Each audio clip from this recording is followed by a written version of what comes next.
तुम ठीक हो ना? औरत फैमिली में एक बहुत अहम किरदार रखती है। अपने शौहर और बच्चों को और उसके घर वालों को एक साथ जोड़े रखती है।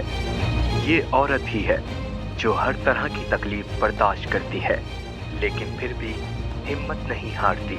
हमें औरत की कुर्बानियों को कभी फरामोश नहीं करना चाहिए। मेरे प्यारे शौहर, टीवी ऑन कीजिए।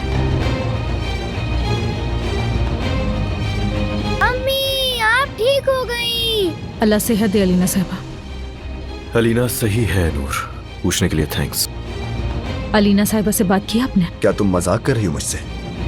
उसे शक है लेकिन वो मुझ पर भरोसा करती है। उसका भरोसा जीतना जरूरी है। अब गलती करने की बारी उसकी है। उसके साथ वही गलती करो जो इसके साथ की फरात। ये मोहब्बत बदुआ बन गई है।